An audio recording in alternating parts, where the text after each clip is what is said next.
इंदौर के नव दंपति सोनम और राजा रघुवंशी के केस में एक ऐसी सच्चाई सामने आई है जिसने पूरे देश को हिला दिया है।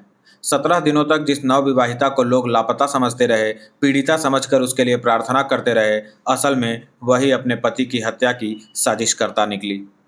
राजा रघुवंशी एक साधारण सा लड़का, माँ बाप का लाडला, जिसकी शादी बड़े धूमधाम के साथ कराई गई। किसे पता था नए जीवन की यह शुरुआत राजा के जीवन का अंत कर देगा। सोनम और राजा रघुवंशी हनीमून के लिए निकले। राजा लगातार अपने भाई और माँ के संपर्क में था। उनके हनीमून का अंतिम पड़ाव मेघालय था। राजा किसी चोटी पर जाने की बात कर रहा था और माँ कह रही थी, उतना ऊपर जाने की जरूरत क्या है तुमको। माँ ने राजा को जल्दी से घर बुलाया, कहा, बेटा जल्दी घर आ जाओ, मेरा मन नहीं लग रहा। क्या माँ का दिल किसी अनहोनी को भांप गया था? उस पहाड़ी से राजा कभी लौटा ही नहीं। 23 मई को जोड़ा लापता हो गया था। 2 जून को राजा रघुवंशी की लाश मिली, पर सोनम गायब थी। जिसे भी समाचार का पता चलता, सोनम की कुशलता के लिए प्रार्थना करता। लोग कहने लगे, सोनम को बांग्लादेश तो नहीं ले जाया गया। किसी को अंदाजा ही नहीं था कि वो हत्या करवाकर फरार हो सकती है। लेकिन जब सच्चाई सामने आई तो सबका दिल दहल गया। 8 और 9 जून की दरमियानी रात 1 बजे सोनम सबसे छुपती छुपाती गाजीपुर के एक ढाबे के पास पहुंची। ढाबा मालिक साहिल यादव ने जानकारी दी कि सोनम ने उनसे फ़ोन मांगा और अपने भाई को फ़ोन कर रोने लगी। इसके पहले कि भाई सोनम तक पहुंचता, पुलिस पहुंच गई। सोनम ने सरेंडर कर दिया।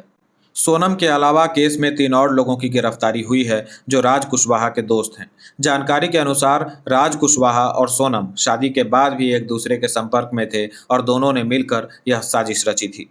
राज कुशवाहा सोनम से 5 साल छोटा था और उसी की प्लाईवुड की दुकान पर बिलिंग का काम करता था। राजा रघुवंशी जब अपनी पत्नी सोनम को लेकर हनीमून पर गया तो पीछे पीछे राज ने भी अपने दोस्तों को भेजा। यहाँ उन्होंने बाइक किराए पर ली और राजा को सुनसान इलाके में ले जाकर मार डाला। इस तरह की कई घटनाएं हाल के दिनों में सामने आ चुकी हैं। प्रश्न इन हत्याओं का है और उन संबंधों का भी जो भरोसे की नींव पर खड़े होते हैं। हमारे देश में, हमारी सभ्यता में पति पत्नी का रिश्ता केवल 2 शरीरों का मेल नहीं होता। यह 2 आत्माओं का ऐसा मेल माना जाता है जो इस जन्म से लेकर अगले कई जन्मों तक साथ निभाने की बात करता है। यह केवल एक सामाजिक बंधन या कोई कॉन्ट्रैक्ट नहीं होता, बल्कि धर्म और कर्तव्यों का अनूठा गठजोड़ होता है। जहाँ विश्वास का वरदान होता है, जहाँ पत्नी पतिव्रता होती है और पति धर्म रक्षक। परंतु अब इन मूल्यों का कोई अर्थ नहीं रह गया है। आप स्वयं पता कीजिए कि राजा राम और माता सीता के देश में, सती अनुसुईया के देश में, सावित्री सत्यवान के देश में पत्नी अपने पति की हत्या क्यों कर रही है? दोषी कौन है?